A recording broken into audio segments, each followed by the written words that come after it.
It's the Ross Tucker Football Podcast. Oh, yeah, it is. But it's not just any Ross Tucker Football Podcast. It is a Monster Monday presented by DraftKings, and we are kicking off the week in a major way with my buddy Adam Schefter from ESPN. You guys know it's a new week. You know the spread the word winner via social media or the email confirmation winner. You take advantage of a sponsor, or I love the YouTube shout outs that I'm able to give. We'll talk more about that a little bit later. Lots of news to get to, but I want to get right to Adam Schefter. I can't wait. It's Big Show time. The Big Show. I think everybody already knows who he is, but I'll say it anyway. Adam Schefter, the NFL insider for ESPN, who also has a very successful podcast yourself, Adam. Well, Ross, I don't know that I have the dramatic music that you have, what you play when you bring me on, but that's very impressive. I must tip my cap to you about that music. It got me all fired up here. That's all, Brian. Thank you very much, Adam. We appreciate job, that. Brian. Yeah, good job, Brian. Usually we record pretty early in the morning. Today we're doing it midday. It doesn't often happen, Adam, but I guess there have been multiple reports. I haven't even looked on Twitter to see if you've tweeted it yet, but multiple reports that Deshaun Watson is reportedly meeting with the NFL this week. What does that mean, Adam? Do you have any insight into that? Any type of timeline or anything? Yeah, well, first of all, we were doing the schedule release show in Bristol last week, and that was a big topic of conversation because the Browns are on Monday Night Football on October 31st, I believe, is the date against the Bengals. And as I said last week, the NFL wants to make a decision as quickly as it can. It would like to have this matter wrapped up, if it's possible, by training camp, by at some point this summer. Now, I don't know that it can, but I think what's important to note here, Ross, is this is going to be the first review of a case under the personal conduct policy under the new collective bargaining agreement. We haven't had one of these before, where essentially Roger Goodell isn't the one who makes the decision. Lisa Friel is the one who's investigating, and she's the one who has to decide whether or not they're going to discipline him. And she works with Todd Jones of the league office. And then if they decide that they're going to discipline Deshaun Watson, they go to the NFLPA and come up with a decision. Roger Goodell essentially is out of it, but it's the first test case under the new personal conduct policy under the new CBA. So we really are in unprecedented waters here. I know that we've seen Ben Roethlisberger disciplined before. We've seen Zeke Elliott disciplined before without charges. There are no charges here. The league is being very careful, very meticulous here. The civil suits are pending and still going forward. So we'll see what the league decides here. But again, it's something of a test case in that it's a new case under the new CBA.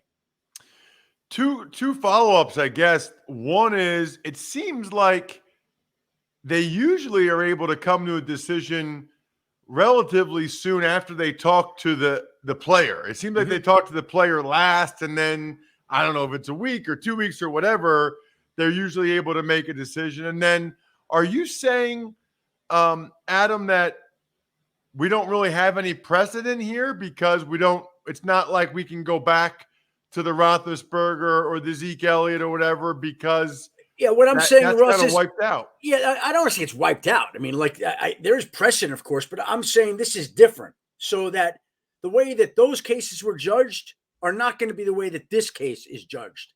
And we don't know what that means. We're waiting to see, right? Like that was Roger Goodell saying, okay, I think Ben Roethlisberger got 6. It was reduced to 5, or did he get 6? And Zeke got 6, right? So my point is, just because Roger Goodell ruled 6 on those guys doesn't mean that Deshaun Watson's getting. Maybe it's more. Who knows? We don't know what's going to happen here. Very interesting. Yeah, obviously there's a lot of people that are really curious to see what ends up happening there. It's also kind of unique, Adam, just in the sense that it doesn't seem like at this point, as far as I know, I don't follow it that closely, but none of the civil cases are resolved yet. So there's still sort of these cases hanging over him.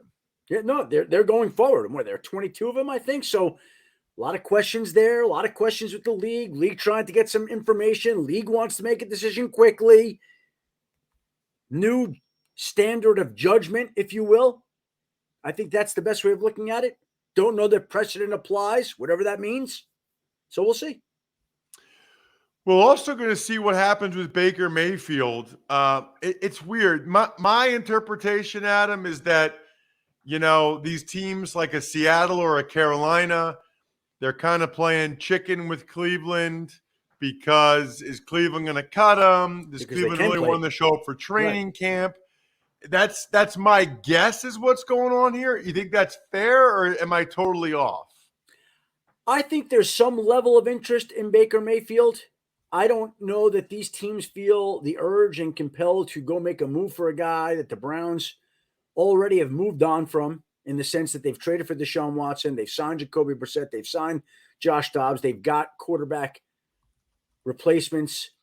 They are on the hook for $18.85 million in guaranteed money. And so what's the rush for Seattle or Carolina other than, yeah, you'd like to get him in and have him working your system. But you know what? If you don't during the spring, you don't. And I don't think any of these teams are willing to give up something that is going to make the Cleveland Browns make that move today. Maybe something will change tomorrow or next week or next month, Ross. But to date, nobody's been willing to step up to pay what it takes because they know that the Browns are in a position where they're going to have to move on from him. So is it fair to say, Adam, that these other teams are just waiting for the Browns to have to cut him or to have to get desperate to not have him at training camp, or whatever the Browns are, have to do with that situation? But the Browns are thinking, well, there's not a reason for us to not hold on to him right now. Maybe somebody gets hurt somewhere else. It feels like they're both kind of trying to wait out and see if they can get more leverage later on in the process. And I think that's fair too, right? If you're the Cleveland Browns and you use the number one overall pick on a quarterback who's had mixed degree of results, he's still a quarterback, Ross. And at some point this summer, I don't know when, somebody's going to need a quarterback. Somebody's going to want a quarterback. Somebody's going to be looking for a quarterback.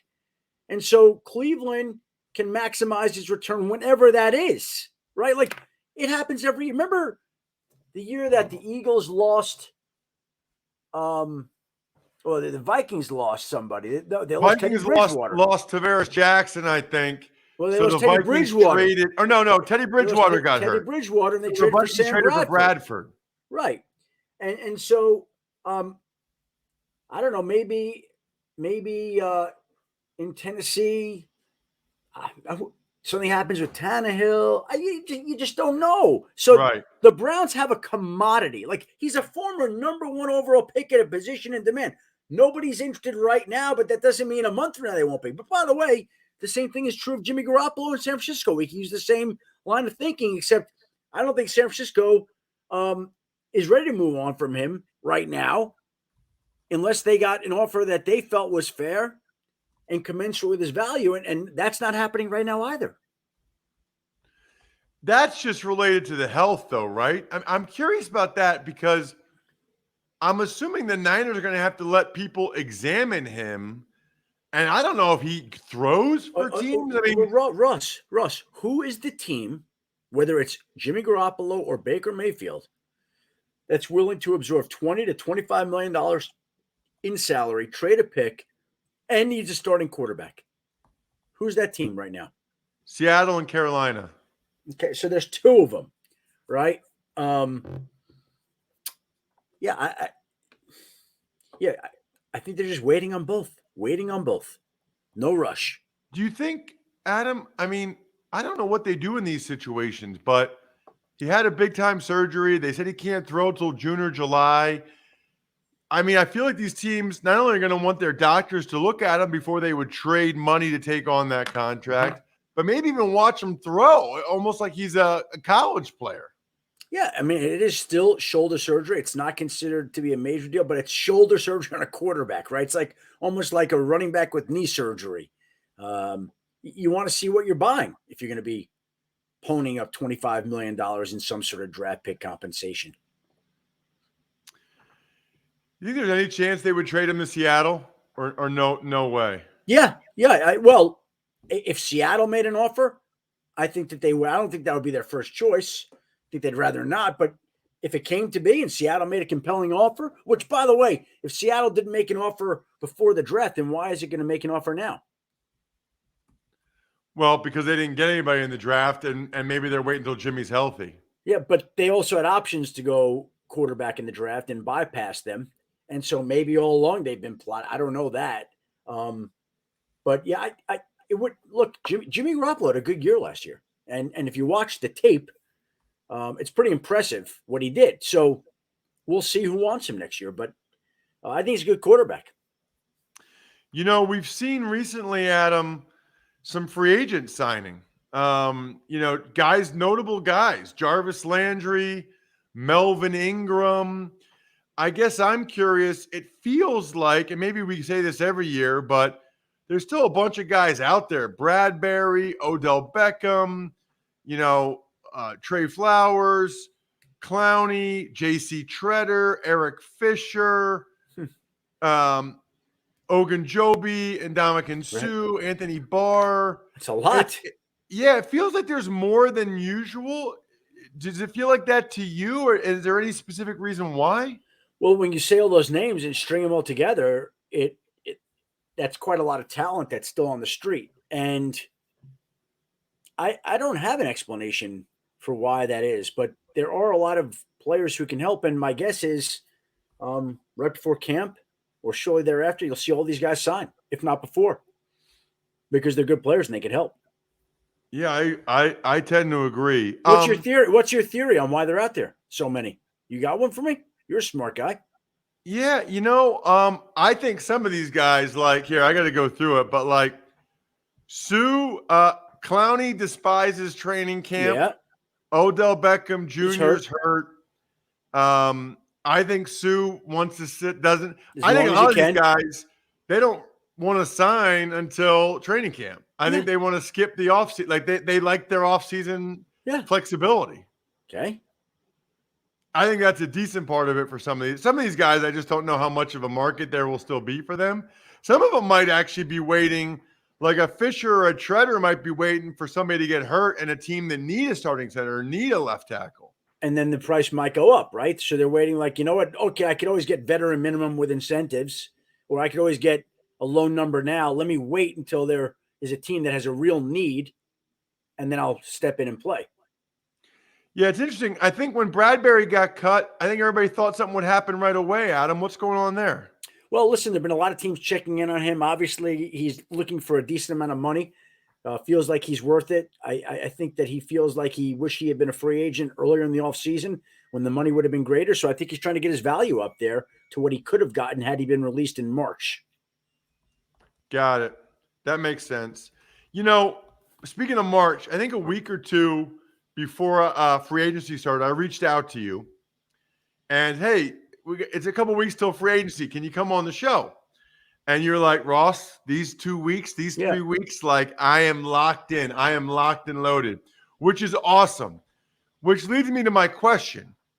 Is there ever a time when you're not locked and loaded?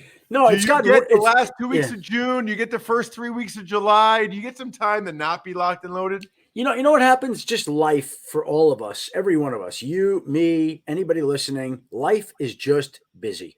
It just is. Like even today, we had planned to talk a little bit earlier, and I got a couple things going on right now that I'm just trying to deal with. And it just, I don't know what it is, but those 2 weeks, I'm not going to be on the phone, with somebody where all of a sudden I'm getting a call in and I can't take it because I'm doing a podcast. Like, you can't do it. Can't do it. Like, what's the gain there? What's the upside? No, you can't do it. I thought 2 weeks before free agency, maybe like before you got really busy, but I get it. But by the way, you know what happens then? You do shows. I've learned this 2 weeks before free agency, and you say, "Yeah, I think the market's going to be strong for Jimmy Garoppolo," and all of a sudden, every little thing you say turns into a headline, right? Market's going to be strong for Jimmy Garoppolo. This guy, Tyreek Hill could be traded. Like, it's a lot of speculation, and the speculation gets turned into headlines. That's your blessing and your curse, man. Yeah, I guess so. It's eye-opening. But my question stands. Second to last question. Do you get time to turn it off? Like late June, early July? Yeah, well, listen, it's slower. It's slower in June and July. It is. But the job is such you just never know what's going to come up. Right. Like I didn't know that on Monday morning, Jair Alexander was going to sign a 4-year, $84 million contract extension that included a $30 million signing bonus, the biggest signing bonus given to it. Like I didn't know that was coming on Monday morning, right? And Monday afternoon there'll probably be something else. And I can assure you, this week things just always pop up. You named all those free agents who are still out there. You mentioned Deshaun Watson in the NFL. I don't know what it's going to be, Ross, but this league is the greatest reality show out there, with all due respect to all the TV shows that Bravo puts on the air about its housewives. Last thing, Adam, we've talked about it before. It's awesome that you're a part of what we're doing at myfrontpagestory.com. Yeah. Haven't actually had a chance to update you that much. We had a great Valentine's Day, a great Mother's Day. It's awesome. I'm glad you're a part of it. Yeah. I know I don't get to update you that often, but I guess I'm doing it here on the show. But you obviously saw enough in it that you wanted to be a part of it at some point. Well, I'm a believer in the written word. I'm a believer in thoughtful gifts. And so what's better than the written word that is a thoughtful gift? And that is my front page story right there, right? And you go take that clipping and put it on an ad, because it's true. If you want to touch a relative that tells somebody how important they are to you, or what they mean, or what they've meant to you, it's just a great product to me. It's an actual written story about somebody and their lives and their meaning. And like I said, I like personalized, thoughtful gifts. I like the written word. My front page story combines all those. I love it. Adam, you should see some of the testimonials we get, some of the videos and pictures we're getting. It's awesome, man. Like, they're crying. They're so happy. It's really, really. That's what it's about, right? Yeah. It's such a cool business. It really, like, forget even the money part of it. Just like to see how happy these people are with these gifts. It's really humbling. Adam, you're the man. Really appreciate the time. Everybody already follows you on social media at Adam Schefter, but I'll throw it out there anyway. He's got it's the Adam Schefter podcast, right? That's I'm happier that you mentioned that than Twitter. Thank you, Ross. Yes, because Adam Schefter podcast is a very different way to look at Adam, and Adam's not just a newsbreaker. Like, he's a good interviewer. So I encourage people to listen to that show as well. Adam, thank you so much for the time, man. I really appreciate it. Ross, nice to be with you always. Great job by you, and great job by Brian on the music. There he is, Adam Schefter. That was phenomenal.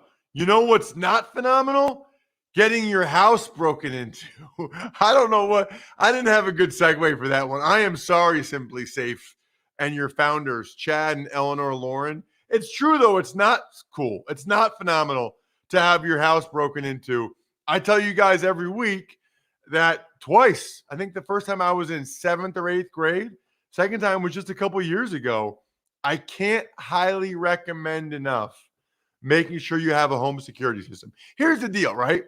Either you don't have one and you don't even realize what you're missing and the peace of mind that you get if you have one, or you do have one and you're not realizing that Simply Safe is way better because there's no long-term contract.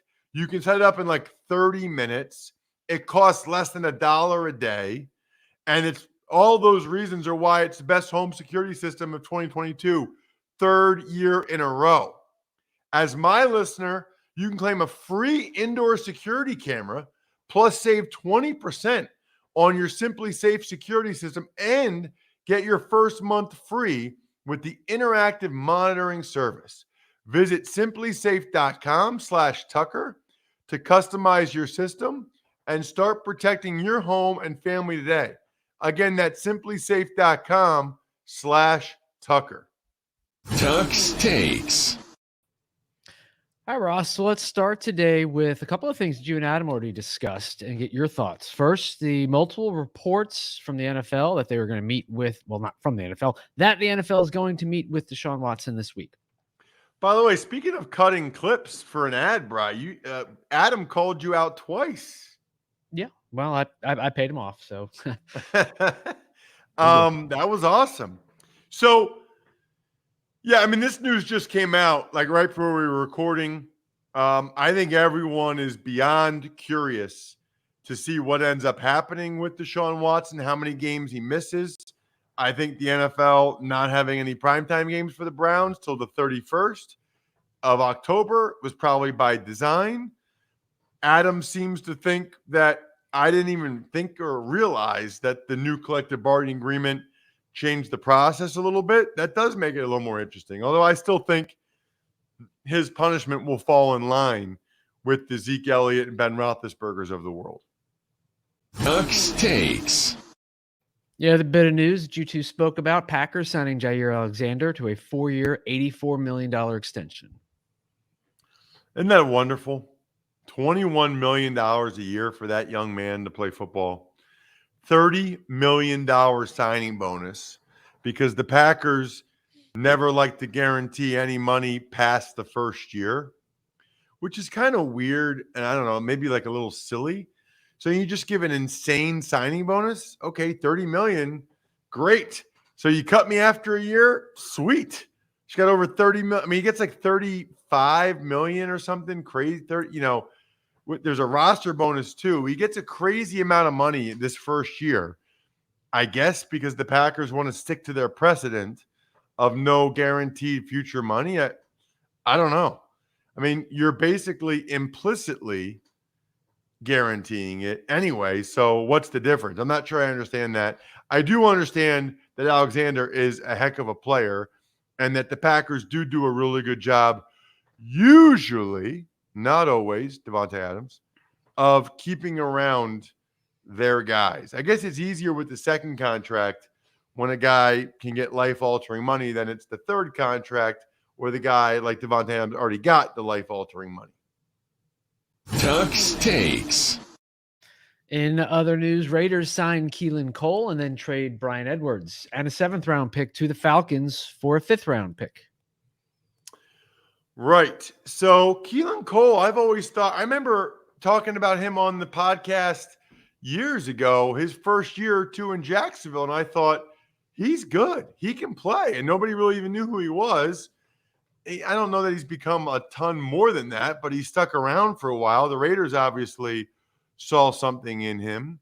And then as for Brian Edwards was a guy that people really hyped coming out of South Carolina, really thought would be a great fit with the Raiders. He had a solid year last year, over 500 yards receiving, and the Falcons got him for like peanuts. I mean, it's a 5th-round pick, but they're getting back a 7th-round pick. They're really just moving down a couple rounds, moving from the 5th round to the 7th round. The Raiders must have really saw something or know something they don't like, and the Falcons decided to take advantage. Ducks Takes. And finally, the New Orleans Saints sign wide receiver Jarvis Landry, and the Dolphins sign edge rusher Melvin Ingram. Two teams that are going for it this year. That's my big takeaway here. This is two teams that they think they have a chance to be pretty darn good, and they're going for it. You see it in the Tyreek Hill trade for the Dolphins, signing Teron Armstead. Now you get Melvin Ingram. The Saints doing what they've done, obviously reaching out and getting Tyrann Mathieu, now Jarvis Landry, trading a lot of future picks to get Chris Olave. Both these teams appear to be fully intent and believe that they're going to make the playoffs this year and do some damage. I think it's probably fair to say, and I said this on Twitter and Instagram at Ross Tucker NFL, that the Saints clearly think they have a bigger opportunity this year and that they are better than anybody else does. By the way, Saints fans got so upset about that. What is there to be upset about? look at their season win total. Talk to analysts that think they'll be around 500. The Saints obviously think they can and will be more than that. That's great. That'd be awesome if they were. But I put on Instagram or Twitter that the Saints think they're better than anybody else thinks they are. And people get so upset about it. It wasn't even supposed to be a knock. It's a fact, an absolute fact. Speaking of a fact, OOFOS is the greatest footwear of all time. This active recovery footwear, shoes, slides, boots, and clogs, I am hooked. It's the point now where if I'm in any other footwear other than OOFOS, I am missing my OOFOS. It's the foam technology. It's the patented footbed. It's like walking. Get one OOFOS. Get the OOFOS flops or the OOFOS slides, or if you want to get the shoes, go for it. And then tell me I'm wrong. You tell me I'm wrong. You can email me, ross@ross.com. If I'm wrong, I will say on the air, I'll read your email saying, Ross, you were wrong. The footwear is not amazing, because it is amazing. And make sure when you buy some, make sure you send me an email so I can send the people at OOFOS. There's no code or anything right now, nothing. Just say, I got OOFOS because you told me to, Ross. Brian, let's do an email. Ever wanted to ask an NFL player a question? Well, here's your chance. It's time to Ask Ross. Email address, ross@rosstucker.com. Love your emails because it usually means that you've taken advantage of one of our sponsors, which is huge.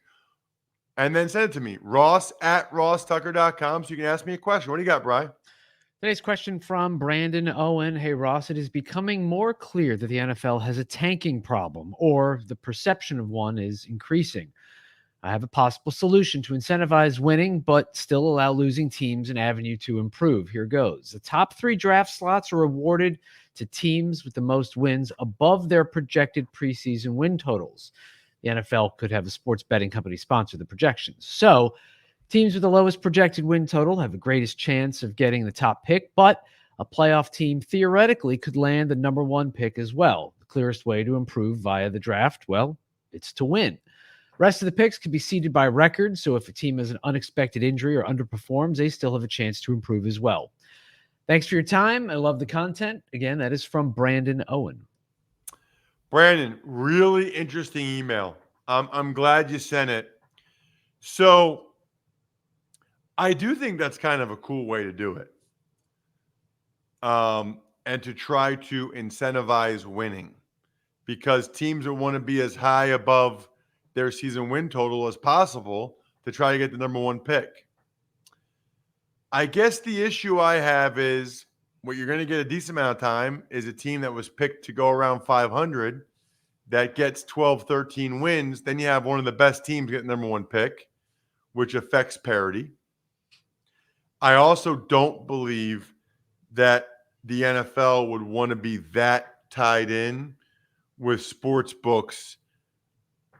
I'm not sure anytime, but certainly not anytime soon, because then you're putting a big influence on where they set the preseason win totals. I don't know that the NFL wants to glorify or magnify this preseason win totals, especially since a lot of teams aren't expected to be good. So I think that's kind of the issue there. It's a good idea, though, Brandon. Really good idea. Appreciate the email. Appreciate all of you that contribute to the show in any way. Hopefully, if you're an AFC North fan, you checked out today's college draft podcast. We went over all the AFC North draft picks. Bengals, Browns, Steelers, Ravens with Emery Hunt and Jeff Zrebick. We'll have the Even Money podcast tomorrow, which should be awesome, with Fezzik taking a look at the NFL Week 1 lines now that the schedule came out Thursday night. So that'll be epic. Really looking forward to that one. Hopefully you guys listened or watched the Michael North episode over the weekend, because that was always really, really informative as well. Shout outs to Pizza Boy Brewing, Sporticulture, Evergreen Economics, go-bengals.com. You better have watched or listened to the college draft. Steakhousesports.com and humanheadnyc.com. Other than that, I think we're done here. Thanks for listening to the Ross Tucker Football Podcast. Make sure to also subscribe to the Fantasy Feast, Even Money, Business of Sports, and College Draft. All available at Apple Podcasts, rosstucker.com, or wherever podcasts can be found.